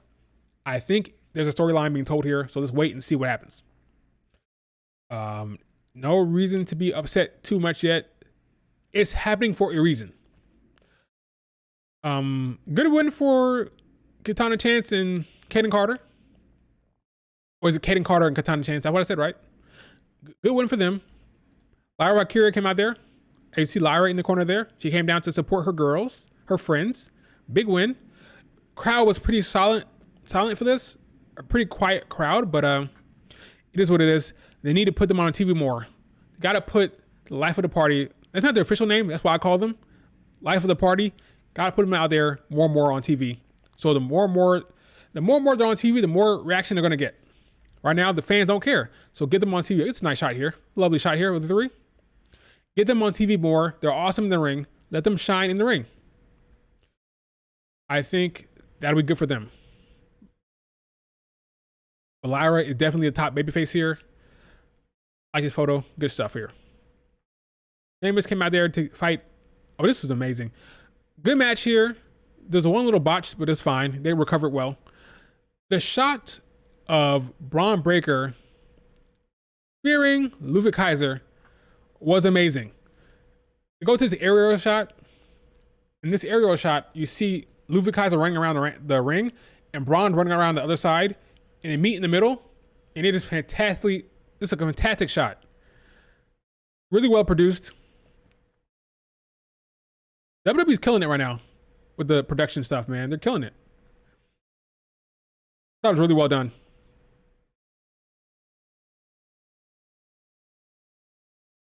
Will Dakota Kai compete in a qualifying match?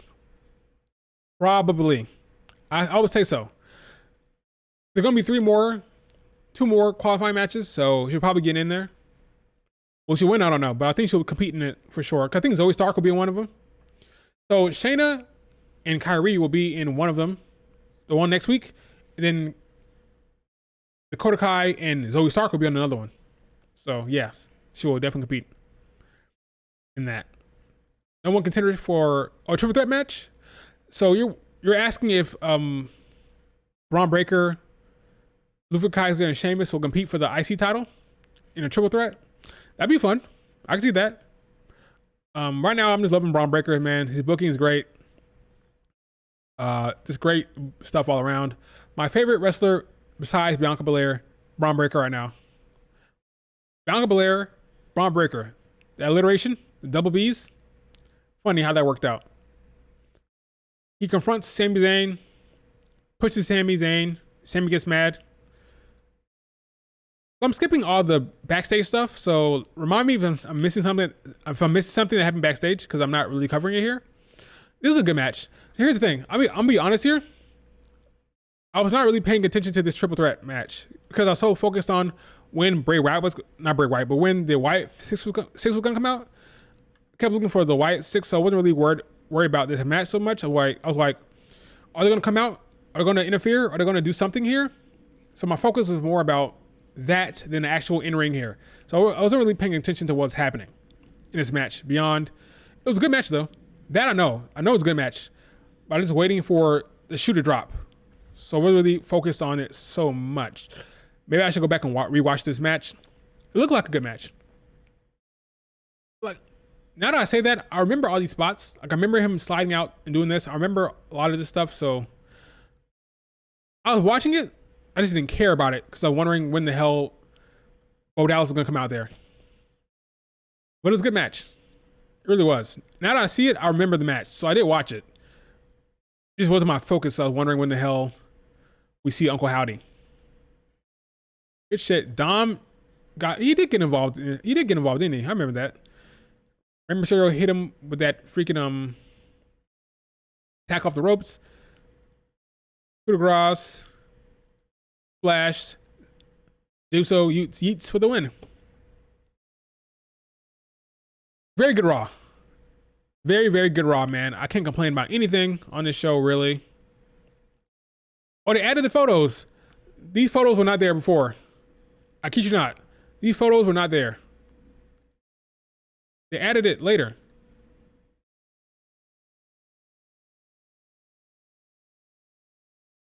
So we end with the Wyatt Sick6. I talked about it earlier in the stream.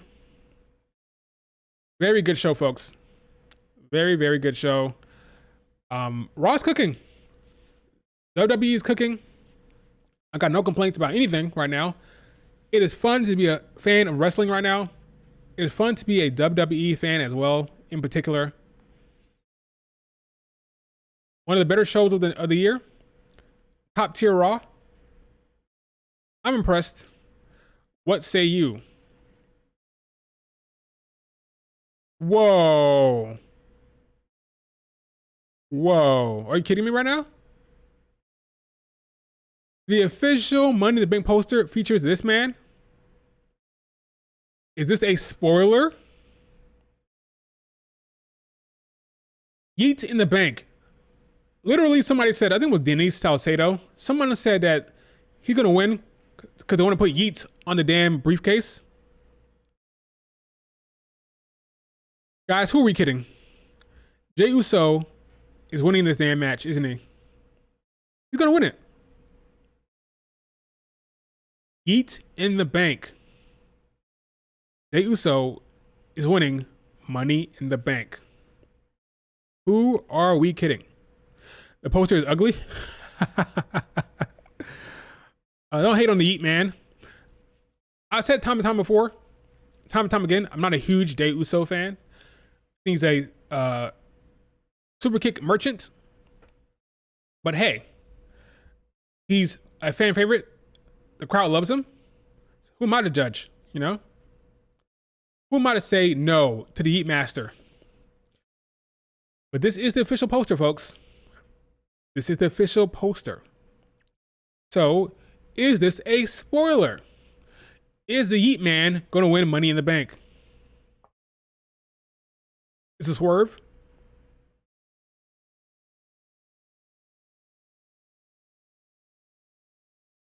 It's a swerve. Maybe. I don't know. Says main event Jey Uso. Yep. I don't know, man. I don't know. It's nice. Laughing. Humble Wrestling laughing. I don't know why. It's cold. That's cold. Y'all trolling us, bro. That ain't it. I'm sorry. You're joking. So people are not liking the poster. Picked it up, someone dropped it. Pick it up and someone dropped it? Bruh. I know what you're thinking. They have made people in the ladder match as main featured superstar of the poster. Oh, that's a fair point. If you're featured on the poster, you probably lose. Is what he's saying here. So it's a swerve. Might be a swerve. Or maybe not. This shit is so ass. So to hate the poster. Here's the thing, folks. Let's be honest about something here. Let's be honest.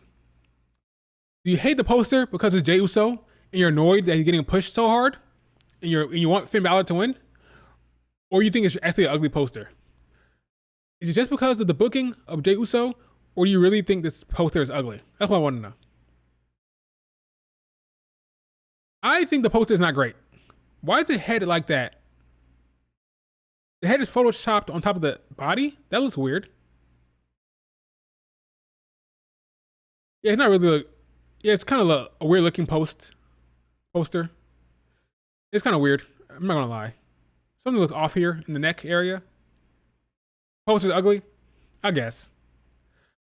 Fine, I guess. You won't get any complaints from me. Like, I'm not a big fan of Jey Uso, but I'm trying to be objective about it.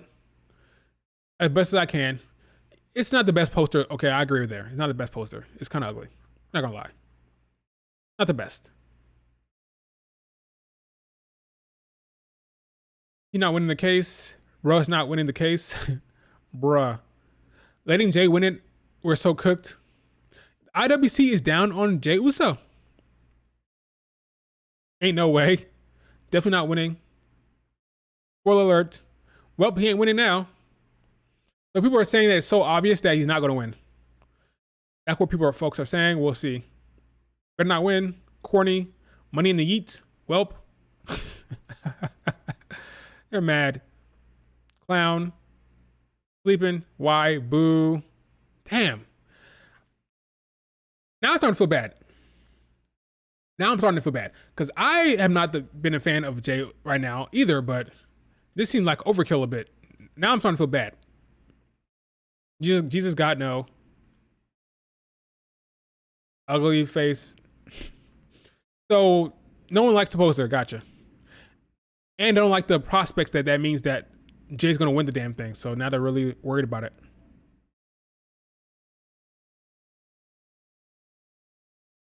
The official poster, huh? The official poster of Heatwave has Lola Vice on there. Well, that settles it. Lola Vice will be facing Roxanne Perez probably. This is the official poster. She'll probably be in the match. So Lola against Roxanne will probably be the match. Which you kind of expected at this point. Here's the official poster. Good for Lola. I'm a fan of Lola Vice. She'll lose. But good for Lola.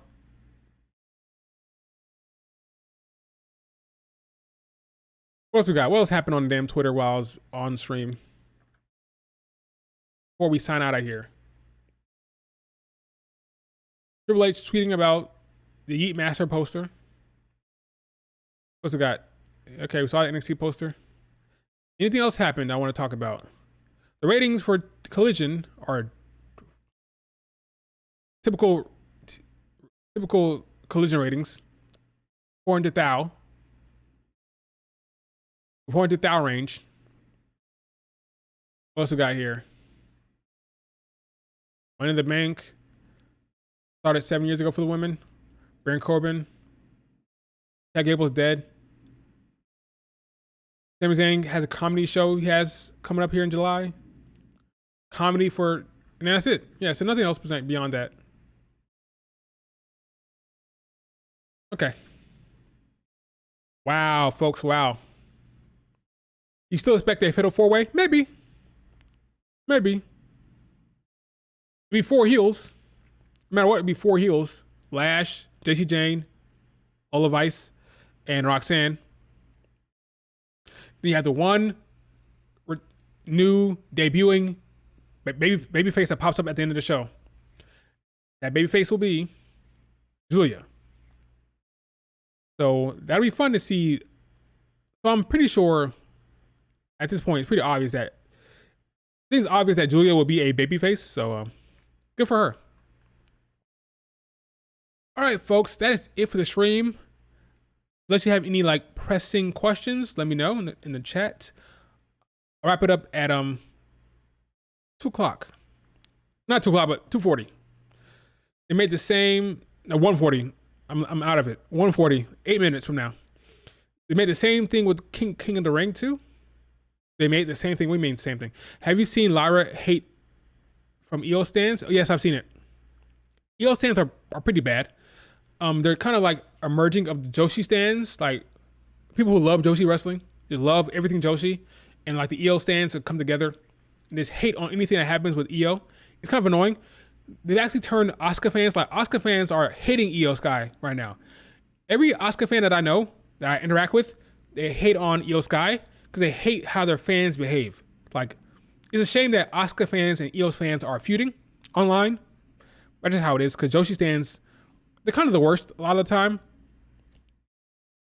That Joshi culture, man, they just can't let it be. They have to argue and hate when their stands, well, their fans, well, not their fans, but whoever they're standing, when they lose, they just can't handle it.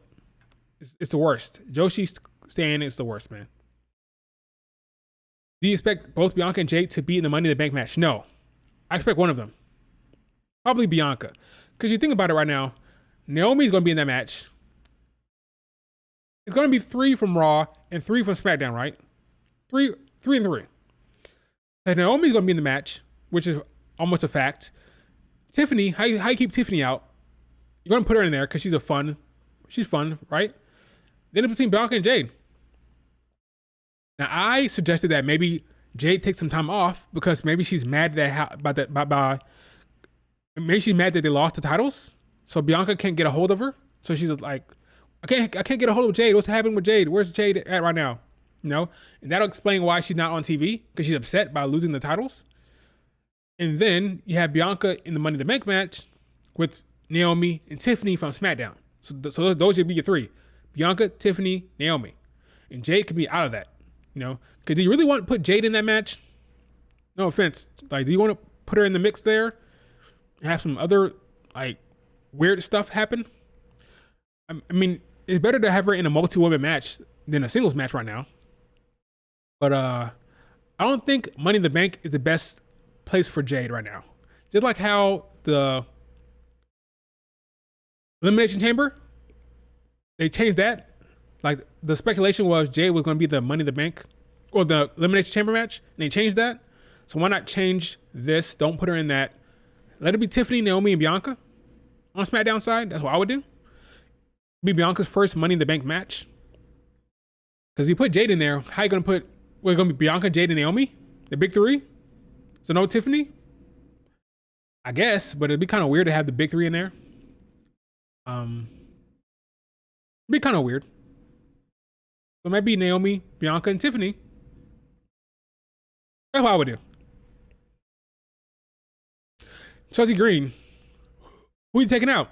Taking out Bianca? It's going to do Chelsea, Naomi, and Tiffany? You can, but what is Bianca and Jay going to do? Are they going to miss Money in the Bank? That'd be kind of silly. Bianca Belair is your top star on the roster for the women. Kind of silly to have her not be on the show. You know, Bianca Belair has been on every show. Every PLE, whether it be the main show or the pre-show, Bianca has had some type of presence on all of the PLEs this year. I doubt it changes for Money in the Bank. I think she'll be on that card as well. I'm guessing in the match, but we'll see. Kyrie saying she's delusional enough to think she'll win over Lyra. She's going to lose for sure. Bianca and Jade might be in the same qualifying match. That would be interesting booking considering they're not doing that on Raw. They're not doing that on Raw, right? Shayna and Zoe Stark are not in the same qualifying match. Kyrie and Dakota Kai are not in the same qualifying match. So why would you put Bianca and Jade in the same qualifying match? What I think happens, I think Jade is put in a separate one from Bianca and Jade doesn't get pinned. So maybe Tiffany pins Michin. If you do Tiffany, Michin, Jade Cargill. Tiffany pins Michin. Jade Cargill gets upset. Do Bianca, Chelsea Green, and Blair Davenport, something like that. Or Bianca, Piper Niven, and Blair Davenport. And then Bianca pins. You don't want Blair Davenport's first match to be a loss, right? But maybe don't put Blair in there. Maybe do Natalya. Is Natalya on SmackDown? Where's Natalya? She's on Raw or SmackDown? I don't remember. But anyway, Blair Davenport should not lose her first match, so maybe don't do that. But Bianca will pin somebody, and then Tiffany will pin someone, Naomi will pin someone, and that'll be that. On Raw, okay, she's on Raw. So I don't know, maybe Bianca, Piper Niven, and Michin, and do Chelsea Green, Tiffany, and Jade. There you go. That's what you do. Tiffany pins Chelsea Green, Bianca pins Piper Niven or Michin. That'd be that. So you protect Jade, but Jade loses again. Another L for Jade. She's really upset. That works. One more question, probably. Yeah, Jade could lose her qualifying match for sure. Have Jade not get pinned. That's all. But I think it'd be a mistake to not have Tiffany in there. Tiffany, Bianca, Naomi. That's perfect. That's perfect for SmackDown. Perfect. And for Raw, it's Lyra, Io Sky, and Zoe Stark. Right? Because it'd be Zoe versus Dakota Kai versus someone else. So you keep a storyline of Damage Control losing, right? Kyrie loses, Dakota Kai loses. That continues the storyline of Io being upset. You have someone from each group, like the Damage Control presence, Io Sky. The Babyface presence, Lyra Valkyria. The Zoe Shayna Baszler dynamic, Zoe Stark. That's the presence. I called it. There it is. I got it, guys. Raw will be Zoe Stark, Io Sky, Lyra. Have 3 women representing different factions or different groups.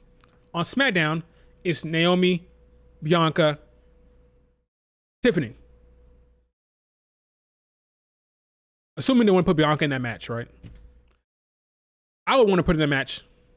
No tag team stuff. Let it be. You know? Because there'll only be 2 matches for women, I think. Just 2. Liv Morgan, Zelina Vega, Bianca will hopefully be in the Money in the Bank match. 2 matches there. What will Bianca and Jade do at SummerSlam? Unfortunately, Bianca and Jade might be in another tag team match.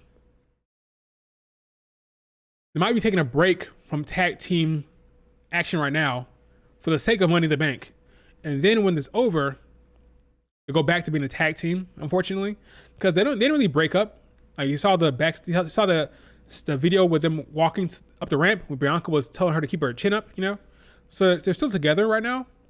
So probably they're taking a break from tag team action to focus on Money in the Bank. And when that's over, they go back to being a tag team, unfortunately. You get Bianca and Jade against the Unholy Union, and something happens, you know? I don't think the tag team stuff is over yet. I just don't see it for now. Maybe it will be. No, but not, maybe after SummerSlam, but going into SummerSlam, I don't think so. Because you have Bayley, Bayley, Nia Jax is kind of set in stone. Got Naomi, Blair Davenport storyline. That's a little feud there. You got Tiffany trying to get in Nia Jax's good graces. So she'll be feuding with Bayley. Naomi will be there as well. So kind of like, that's kind of isolated from them. So what else can you do? It has to be tag team stuff. It's got to be tag team stuff. Maybe they face Chelsea Green and Piper Niven on the way. You get another opportunity, and then something happens. Either they win it back at SummerSlam, unfortunately. They may win it back, or they lose again for some reason. And then a blow-up will happen. I don't know. I just think they won't be in the singles division stuff, so it has to be tag team stuff for Bianca and Jade. Jade turns on Bianca at SummerSlam. I love that. Let Jade turn on Bianca at SummerSlam. That works for me. That worked for me.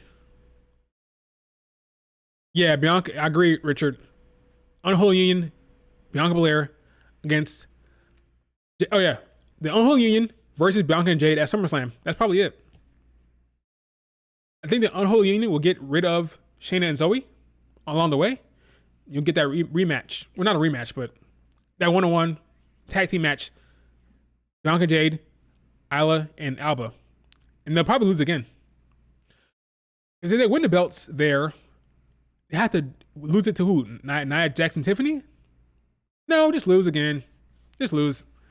Maybe Charlotte Flair will be ready to show up on TV. Maybe she may not be ready to have matches, but maybe Charlotte Flair is ready to show up on TV. That'll be like some tension there. Because I proposed that maybe Charlotte Flair can drive a wedge between Bianca and Jade. Because last time we saw Charlotte Flair, she was a babyface and she was teaming with Bianca Belair. They were getting along well. So maybe Charlotte Flair is what drives the wedge between Bianca and Jade. Bianca like, hey, my friend Charlotte's back, But Jade doesn't like Charlotte Flair. That's where the tension comes from. Charlotte Flair is the trigger. She's the flame that ignites the conflict between Bianca and Jade. That could be interesting. Bianca and Jade for Bad Blood. I'd be shocked. I'd be shocked. Again, I think Jade Cargill will win the Rumble. I think Bianca and Jade is the ultimate. Bianca and Jade Cargill's endgame. That's the last match for her. That's her biggest match. We know how Triple H is. Triple H likes to build and build and build. We haven't even got Bianca versus Rhea Ripley yet. I doubt they're going to book Jade at her current state. The time to bring her along right now. Do you book her to face Bianca now? I think Bianca Jade is down the line stuff. Down the line. I don't think they're going to get it. I don't think they're going to burn through that feud yet. I don't see it. It's too much money to be made to blow it now. Wait until Jade is actually ready to have an actual banger with Bianca and build that thing like the right way. Triple H loves to take his time. I'd be shocked. I'd be shocked if we saw Bianca against Jade anytime soon. Like within the next 6 months, I'll be shocked. Within the next year, I'll be shocked. He's a long gamer. Again, we still have not gotten Bianca versus Rhea. We still have not gotten Bianca against Rhea Ripley. We're crying out loud. He's going to burn through Bianca and Jade now? That's down the line. Down the line. Jade should not be facing Bianca right now in singles anytime soon. She needs to have a long run of singles matches herself first. Like really get in the singles vibe, like the singles, get comfortable with that stuff. Because if they get Bianca versus Jade and it's lackluster, and it's not a banger, folks will be disappointed. You need to make sure Jade Cargill is up to snuff. All right? What you got to do.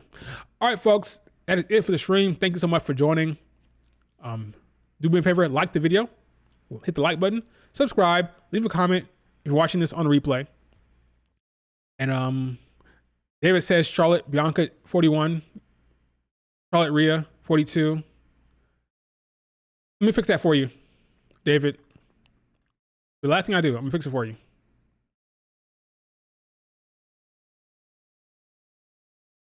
There you go. Charlotte Bianca 41, Rhea Bianca 42, Jay Bianca 43. All right, folks. That's it for stream. Like the video, subscribe. Talk to you guys later. Peace.